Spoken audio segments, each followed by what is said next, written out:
भगवान का नाम जप करने से काम थोड़ा ही ना होता है, काम तो भाग्य से होता है। सब कहते हैं नाम जप करो, नाम जप करो, नाम जप करो। उससे क्या हो जाएगा? अरे मेरे भाग्य में लिखा होगा तभी तो होगा। मेरे भाग्य में ही नहीं है, पता नहीं कैसा भाग्य लिखा है। कितने दिन से पूजा पाठ कर रहा हूं, कुछ हुआ? कुछ नहीं हुआ। अरे भगवान होंगे तभी तो कुछ होगा ना। क्या आपके भी ऐसे विचार हैं? आप भी ऐसा सोचते हैं? तो ये प्रसंग बड़े ध्यान से सुनिएगा। ये प्रसंग आपकी सोच बदल देगा। आप सब ने यह सुना होगा कि अजगर करे ना चाकरी, पंछी करे ना काम, दास मलुका कह गए सबके दाता राम। ये ऐसे ही नहीं बोला गया है, ये जिन्होंने बोला है आज उनका प्रसंग आपको सुनाता हूं। सेठ मलुक सेठ थे, व्यापारी थे। भगवान में कम विश्वास था। बताते हैं कि बचपन में बड़े संस्कारी थे, लेकिन जैसे जैसे उम्र बढ़ी सिर्फ व्यापार, धन दौलत यही दिखाई देता था। एक धर्मशाला में जाकर के रुके, व्यापार के सिलसिले में गए। उसी धर्मशाला में नीचे वाले कमरे में कोई सन्यासी रुके हुए थे, कोई साधु रुके हुए थे। सुबह के 4 बजे थे। इधर जो सन्यासी थे, साधु थे, वो नाम जाप करने लगे, सीताराम सीताराम सीताराम सीताराम सीताराम सीताराम सीताराम सीताराम। नाम जाप चलता रहा। सुबह सुबह की बेला थी।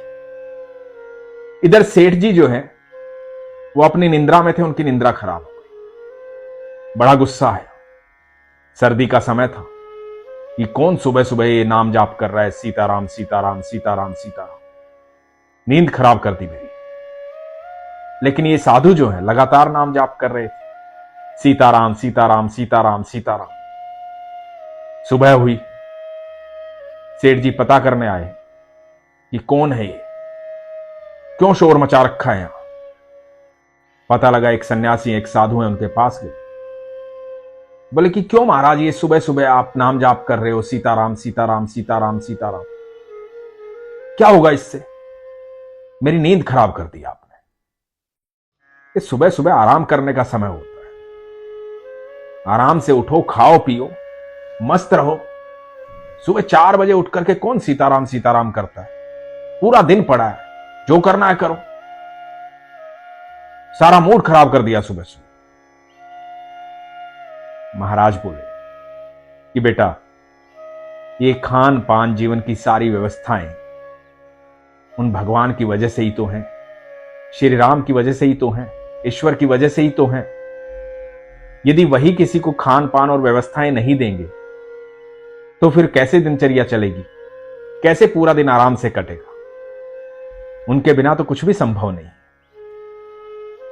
तो सेठ ने कहा कि अच्छा, तो आप ये कह रहे हो कि आपके नाम जपने से ही आपकी दिनचर्या चलती है, सारी व्यवस्थाएं होती है। कुछ भी मन में आता है कुछ भी कह देते हो अपनी सहूलियत के लिए। कुछ काम धंधा आपको करना नहीं है, नाम जाप करना है, बस ये ढोंग करना है, कुछ काम धंधा नहीं करना है आपको। ऐसे ही व्यवस्थाएं नहीं बनती, काम धंधा करना होता है, मेहनत करनी होती है। जब मेहनत करते हैं ना तो आपका भाग्य चमकता है, धन आता है, उससे व्यवस्थाएं बनती है। नाम जाप करने से व्यवस्थाएं नहीं बनती। तो महाराज ने बड़े शांत स्वभाव से कहा कि सारी व्यवस्थाएं नाम जाप करने से ही बनती है। जो भोजन हम करते हैं वो ईश्वर ही हमें देते हैं, तभी हम कर पाते हैं। तो सेठ जी बोले कि ठीक है, तो मैं तुम्हें 24 घंटे का समय देता हूं। मेरी नजर में तो भगवान होता नहीं, लेकिन यदि तुम कहते हो कि भगवान होता है और वही सब कुछ देता है, तो मैं 24 घंटे का समय देता हूं। 24 घंटे में अपने भगवान को बोले कि मुझे भोजन करवाए, मैं कुछ भी नहीं करूं। यदि तुम्हारे भगवान ने मुझे भोजन करवा दिया तो मैं जिंदगी भर के लिए तुम्हारा शिष्य बन जाऊं, और यदि भगवान ने भोजन नहीं करवाया तो तुम मेरे शिष्य बन जाना। तो महाराज ने कहा कि ठीक है, जैसी आपकी इच्छा ऐसा कर लीजिए। अब सेठ जी ने सोचा कि मैं यहां रहूंगा तो भोजन को देख करके इच्छा जागृत होगी, भूख लगेगी, क्या पता मैं भोजन कर ही लूं, या कोई आकर के कुछ भी दे जाएगा, प्रसाद दे जाएगा, कुछ भी दे जाएगा और मैं गलती से खा ही लूं।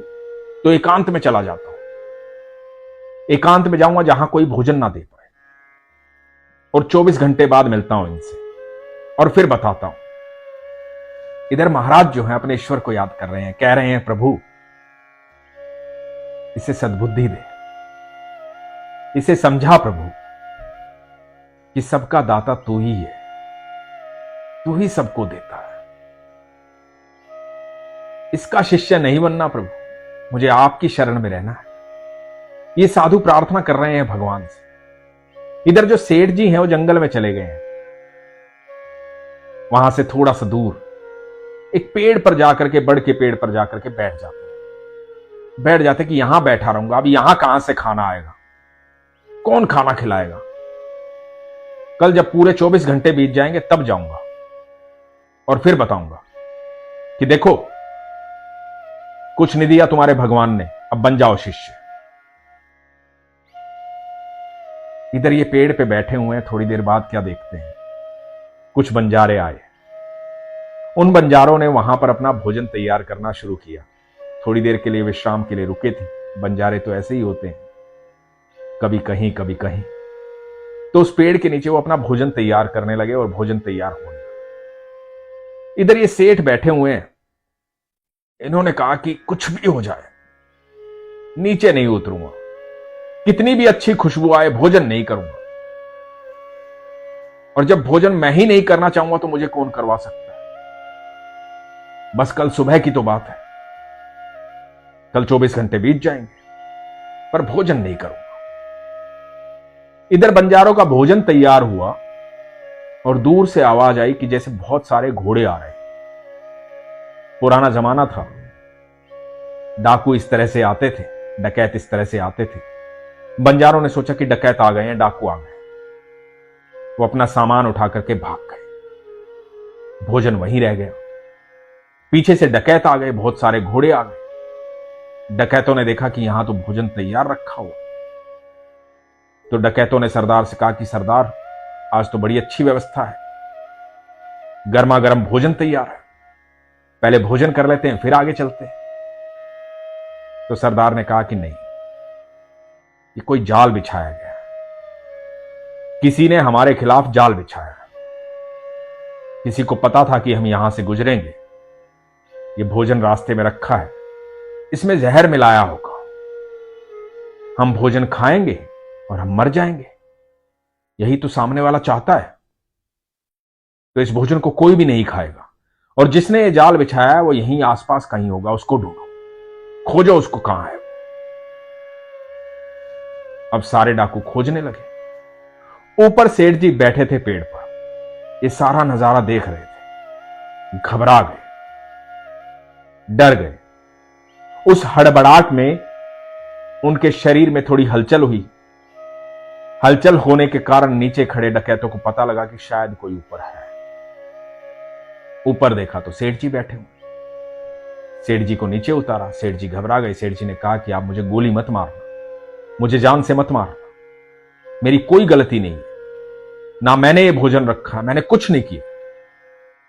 तो सरदार ने कहा कि कोई बात नहीं, हम गोली नहीं मारेंगे, तुमने ये जो जाल बिछाया है इसका हमें पता चल गया है, अब तुम ये भोजन खाओ, चलो भोजन करो। सेठ जी ने कहा कि नहीं, भोजन तो मैं नहीं करूंगा, भोजन तो मुझे करना ही नहीं है।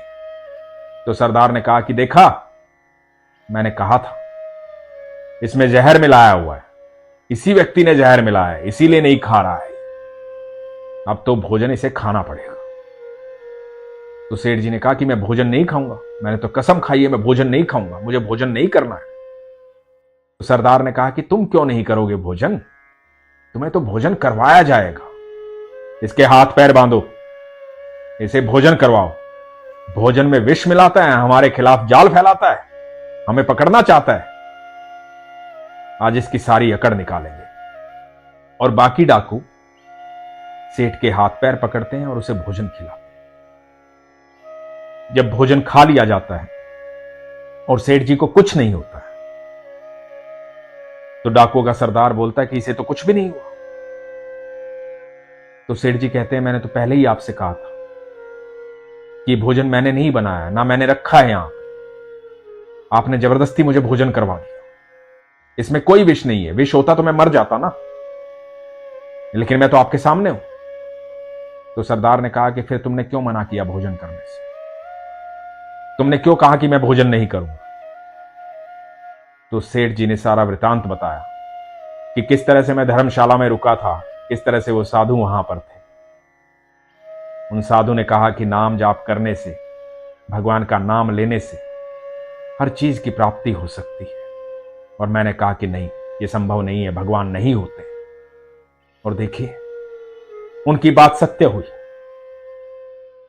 किस तरह से आप आए, किस तरह से मुझे भोजन करवाया।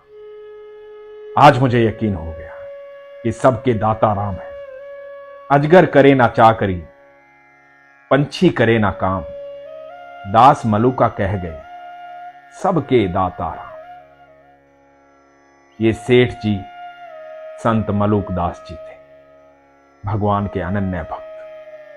बताते हैं कि 108 साल तक इस धरती पर रहे, बहुत कुछ लिखा, भगवान के अनन्य भक्त हुए, ईश्वर से बेहद प्रेम करते थे। एक नाम जाप करने की बहस पर पूरा जीवन बदल गया। जो लोग ये कहते हैं ना कि भगवान का नाम लेने से, आराधना करने से कुछ नहीं होता, उनको मैं कहता हूं एक बार विश्वास करके तो देखो। आपका नाम जाप करने से आपके शरीर की ऊर्जा सकारात्मक हो जाती है। सिर्फ आपकी ऊर्जा सकारात्मक नहीं होती, आपके आसपास की ऊर्जा बदल जाती है। और जब आपके आसपास की ऊर्जा बदल जाती है तो ऐसी कोई चीज नहीं होती जो असंभव होती है, क्योंकि मेरे ईश्वर के शब्दकोश में असंभव शब्द ही नहीं। आपने कभी सोचा है कि जंगलों में इतने बड़े बड़े पेड़ लगे होते हैं, बड़े तरीके से लगे होते हैं, कौन आकर के उनको जल देता है? जितने भी जीव इस अनंत ब्रह्मांड में है ना, एक छोटी सी चींटी, उसकी जो पदचाप होती है ना, वो जब चलती है और जो आहट होती है चींटी की पदचाप, उसे भी सुनता है मेरा ठाकुर। एक बार विश्वास करके देखो, और जिस दिन आप विश्वास करना शुरू कर देंगे ना, आपके जीवन में पल प्रतिपल चमत्कार होने शुरू हो जाएंगे। क्योंकि चमत्कार तो हर पल हो ही रहे हैं, लेकिन आंखों के सामने अविश्वास का पर्दा है। जैसे ही अविश्वास का पर्दा हटेगा और विश्वास नेत्रों में जागृत होगा, मन में जागृत होगा, आपकी दृष्टि में वो क्षमता आ जाएगी कि आपको ये सारे चमत्कार दिखाई देने शुरू हो जाएंगे। एक अदृश्य शक्ति आपके चारों तरफ एक घेरा बना देगी, जिससे आप सुरक्षित रहेंगे। इतनी सकारात्मक ऊर्जा का प्रवाह आपके शरीर से होगा, आपकी वाणी से होगा, कि लोगों के जीवन बदलने शुरू हो जाएंगे। आपके चेहरे पर एक अद्भुत तेज आएगा, आपकी ऊर्जा में वो क्षमता आ जाएगी कि आपसे मिलकर के कितना भी नकारात्मक व्यक्ति हो, वो सकारात्मक हो जाएगा। क्योंकि जब आप ईश्वर के करीब जाते हैं तो ईश्वर की ऊर्जा से जुड़ जाते हैं, आप ईश्वर के प्रिय हो जाते हैं। ईश्वर आपको सारी क्षमताएं प्रदान करते हैं। इसलिए एक बार विश्वास करके देखिए, फिर देखिए हर पल चमत्कार। इसीलिए हमेशा कहता हूं, अपने विश्वास को मजबूत रखिए, अपना ख्याल रखिए। हरे कृष्ण।